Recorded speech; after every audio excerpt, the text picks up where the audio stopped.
China's World's BYD. top EV maker BYD unveiling its ultra-luxury biggest car brand you've never heard of. If you look at the world's largest automakers, you won't be surprised to find the likes of General Motors, BMW, Tesla, and Volkswagen. However, one name might stand out. BYD, the company was crowned the top EV maker in 2023, dethroning Tesla, who held the previous spot, and received $230 million of investment in 2008 from the Oracle of Omaha, Warren Buffett himself. Yet if you ask the majority of people about BYD's car models, you'd be met with a confused look. In the United States, BYD operates electric trucks and electric buses, and you can't buy a BYD car here, hence why it's not a household name. However, in their home country of China, it's a very different story. Everyone is aware that they hold the crown in the electric vehicle market despite the strong competition they faced. But we will find out if this is true by looking into the reports that questions whether or not BYD may have sold all its vehicles to real customers. BYD has also been accused of delivering shoddy products to American taxpayers, reported on their electric buses that runs on the California roads. And then it gets worse when you realize that the line between where BYD ends and the Chinese government begins is blurry, meaning the Chinese Communist Party, known as the CCP, has been openly funding BYD's expansion globally, supporting the company on its way to becoming the biggest EV maker in the world, or the company being identified as using forced Uyghur labor in its supply chain, forgoing all human rights while doing business. On one hand, BYD is one of the greatest business success stories ever. At one point, BYD had 20 employees sleeping on the floors in an old garage, and considered as a nobody in the automaker industry to becoming the #1 electric car maker in recent times. But on the other hand, BYD is surrounded by controversy. This includes their price-cutting practices to crush any competition, their violations of human rights, quality issues, and the fact that multiple countries now see it as a national security risk due to its close ties with the Chinese government. How did they get here? What are they planning next? And what does it mean for everyone? Presenting to you the incredible success story of BYD, but I warn you in advance that not all stories have a happy ending. If you're looking to start a business and yet to have any employees, you don't have to hire full-time employees and make them sleep in an old garage like when BYD started their business. Starting a business comes with its fair share of challenges, especially when it comes to building a team. But who said you need a traditional workforce to succeed? Introducing Fiverr, your one-stop solution for all your business needs. Fiverr has been around for more than a decade, and over the years it has evolved into a freelancer market where you can find a person or a team to be part of your company's operations to tackle any task, big or small. Say goodbye to hefty payroll expenses. With Fiverr, you only pay for the services you need when you need them. Rest assured knowing that you'll be working with vetted professionals who deliver top-notch results every time. From graphic design to content writing, programming to voiceovers, Fiverr boasts a diverse range of skill sets to meet your unique business requirements. So scroll down, click the link in the description below to start your Fiverr journey today.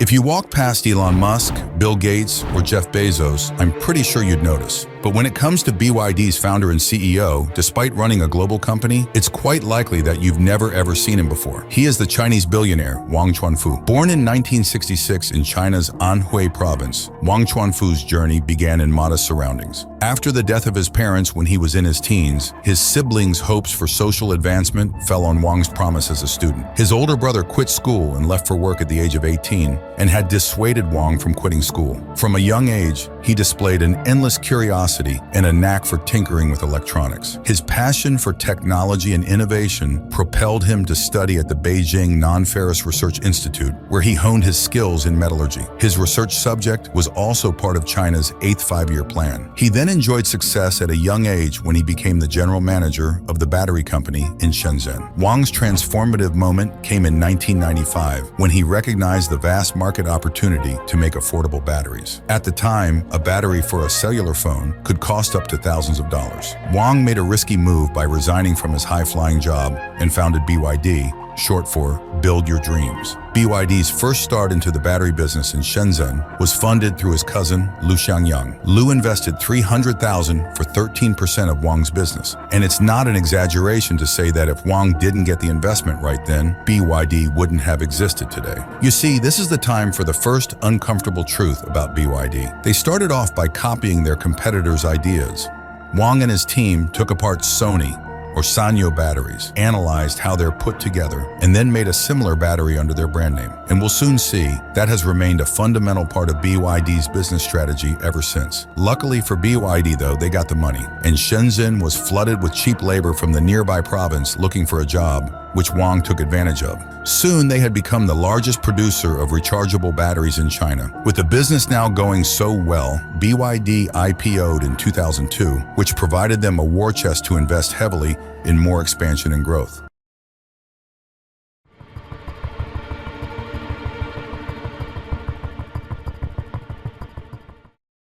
Now, just to point out, BYD was still in the bargain battery business at that time. BYD's transition to electric vehicles actually happened 8 years after the company's inception in 2003, when they acquired Qinchuan Automobile, an ailing car factory using the money Wang raised through their IPO. The factory produced cars like these ones, which local politicians wanted to keep operational to secure employment. Now, this may seem like the genius move on hindsight, but at that time the share price took a hit as BYD, now a public company with shareholders, disagreed with his view at that time. However, Wang viewed this as an opportunity as he sees the auto industry as a highly related industry to his current business. BYD was already known in the early years for reverse engineering, and even Wang himself acknowledged this practice, stating, "By synthesizing good ideas in China from Toyota and others, BYD created its own cars quickly." And guess what their strategy was when they launched their first vehicle in 2008? You got that right. They launched the BYD F3, which bore a striking resemblance to their Japanese counterpart, the Toyota Corolla. Just look at the similarities between these two vehicles.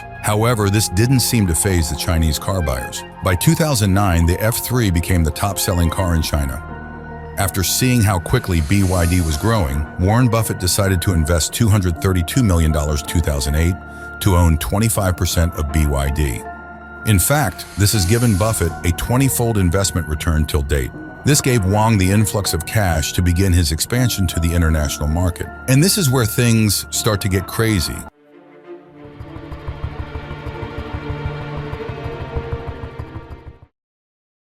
In 2010, China faced air pollution issues that caused the death of 1.2 million Chinese, which represented 40% of global deaths from the same cause. Research has shown that you might be better off living in an airport smoking lounge than living in Beijing. CCP knew it was important to do something, and they quickly introduced electric vehicle subsidies to slash the car prices in hopes that more people will drive electric vehicles to reduce carbon emissions. With the subsidy, these vehicles can be bought for half the original price, like this new Zhouxidu D2, which retails at only $7,560 after a 70% subsidy. BYD caught the wind of the subsidies right after and immediately rode the wave. In 2011, they sold 10,000 F3, and it increased 11 times in 2017, selling more than the next biggest competitor, Tesla. All of these government assistance data are not publicly available, but I estimate BYD has received $860 million in government's grants for R&D alone, dwarfing the subsidies received by all other electric vehicle companies. Essentially, BYD was leveraging its scale to maximize their electric vehicle business and becoming the kingpin in their business. BYD had seemingly succeeded in the Chinese market. But here is where things took a turn when news broke out of a general manager of BYD dealership who hanged himself in his office, leaving a note, "My business is heavily in debt," and that I had obtained government subsidy payments for electric cars it never produced. It seemed that BYD had fraudulently registered 600 electric buses to qualify for subsidies worth 1 million yuan using fake documents when only a few dozen buses were actually delivered. It had also engaged in similar fraudulent activities in the sales of 240 electric taxis, which were never delivered. We will uncover where these vehicles might have gone in later parts of this video. Media outlets reported that BYD had filed a lawsuit against the general manager for failure to repay the subsidies it had received from governments on behalf of them, and the money was apparently used to cover for sales bonus and market expenses. Well, we will never know which side is telling the truth, as BYD denied all allegations and posted on Weibo, China's version of Twitter, that the company strictly abides by government laws and has never done anything fraudulent through the subsidy program. But given the media attention it has received, CCP has no choice but to probe into the matters. However, nothing is going to stop the Chinese government from offering subsidies to grow themselves into the world's largest market for electric vehicles and benefiting themselves overall. According to this book, the author believes that if the government sees that the subsidy rollbacks are causing the industry to fail, then it will bring those subsidies back. The one-party system allows for rapid changes in policy when needed. BYD had capitalized billions in profits from their automotive business, and China was happy to allow them to become dominant by any means necessary, without any real regulation, as it seemed to elevate the image of China in communism entrepreneurship by having these hugely successful companies.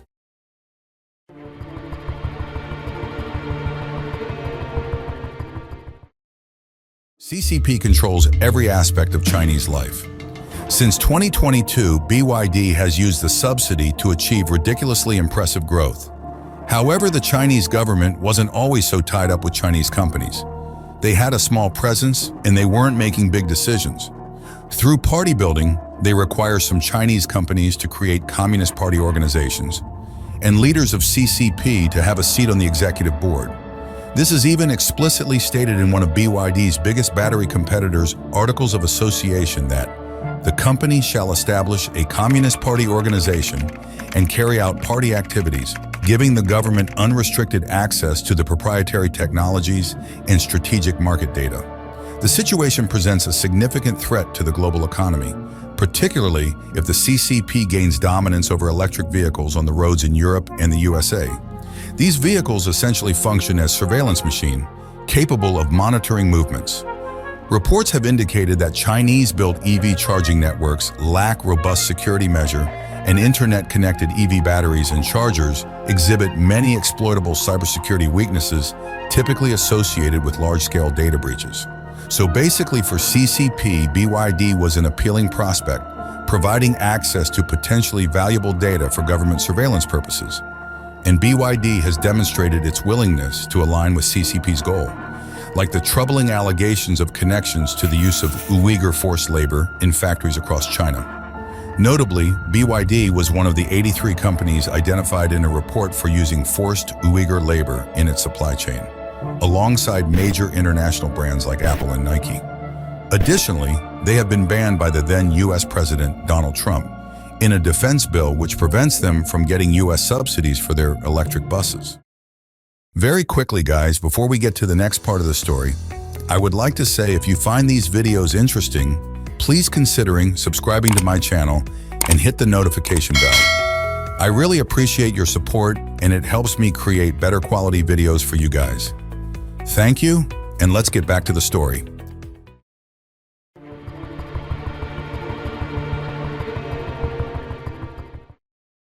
There's competitors now ramping up, and as you're familiar with BYD, which is also on the West Coast, I think they're ramping up production of their electric vehicles.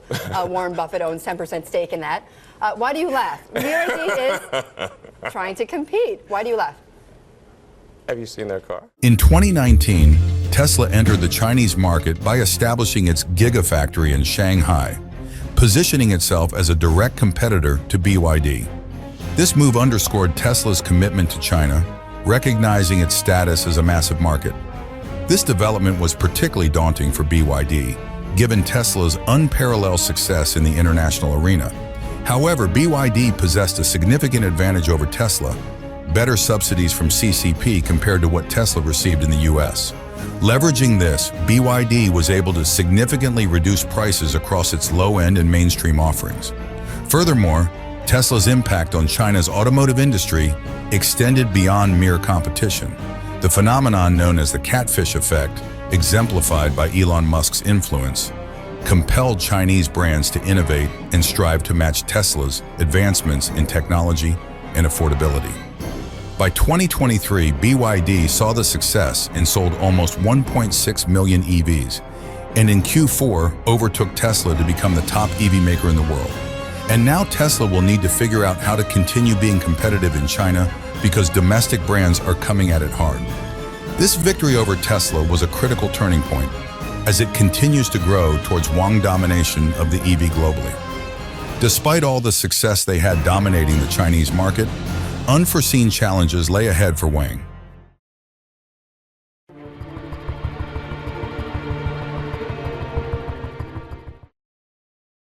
China's yuan is at a 16-year low, and the country appears to be experiencing deflation. Unemployment problem. Really quite disconcerting was the youth unemployment figure. It hit a fresh record of 20.8%. The second largest economy in the world is in trouble. The Chinese economy is heading into a frightening stage. There has been non-stop headlines such as the ones you've seen, and that's not the only problem. Youth jobless rate is at a record high.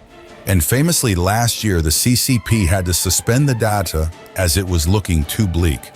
The Chinese stock market has plummeted by 6 trillion in the past year, while the rest of the world leaps ahead. According to China's CPI index, you can see that most of the CPI is negative. To put it simply, the price of an electric vehicle may cost 10,000 in January and will cost 9,500 in February. A rational person will not spend the money right now to buy a BYD if they are not in a rush. And it is less likely Chinese are going to spend on these goods in the near future. BYD is getting hit on all fronts. Because of the subsidies given by the Chinese government, BYD cars were selling at a much cheaper price compared to the European cars like BMW and Audi. The European governments decide to counter the move by imposing a tariff on BYD export vehicles, making their prices less competitive. It was clear on paper that BYD was winning. However, cracks started to show as BYD was reported to fake their sales. When you buy a car in China, you will need to register for insurance along with the vehicle. However, in 2022, the insurance data reported was 260,000 lower. While some of these might be due to export, which doesn't require insurance, it leaves a significant chunk unaccounted. This was backed up by used car dealer claims in China, who said many brand new BYD cars had been dumped on the market. According to a user named Charles, he claimed that he holds many BYD cars in its inventory with less than 50 kilometers of driving distance, and they all bear an insurance registration date of December 30th, 2022. And the price of the cars is sold at heavily discounted prices. BYD used this unorthodox strategy to clear up excess inventories so that they can report shiny sales. Not only do sales number benefit from this practice, but BYD can also claim EV credits before expiration. The credits offset the sales losses considering the vehicles are sold at lower prices. While this practice is questionable, BYD is not the first and certainly would not be the last company to use it. Other companies in China, like Li Auto, have done this, and even Western car makers such as Volkswagen use similar tactics to report uptick car sales. But without car owners driving these cars on the road, these cars are going to be kept somewhere. And this is not the first industry where we have seen that Chinese companies will take everything to grow.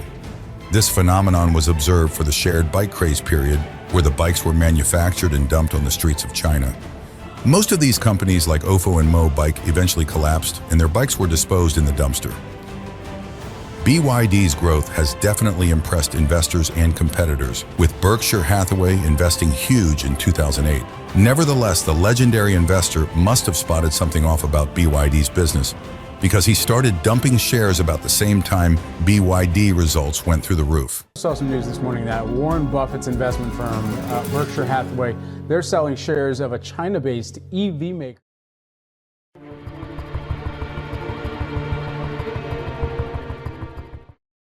Okay, so we have seen the ups and downs of BYD, but what's next? BYD has dominated the lives of Chinese, and they are looking to expand around the globe. For example, those living in Europe would have seen BYD's ad for the 2024 World Cup, signifying their commitment to the European market. However, this would be an uphill battle despite the subsidies from China, as they will have to deal with tariffs imposed by the European government. Nevertheless, BYD is not letting its feet off the pedal. It is looking to building new cars like the BYD Seagull and even supercars. There is a Chinese proverb that I like a lot, which is that a journey of 1,000 miles begins with a single step. And I think BYD is a great example of that. They literally went from sleeping in a factory to becoming the world's largest EV company. Anyway, I would like to thank you for watching this video to the end, and I'll see you in the next video.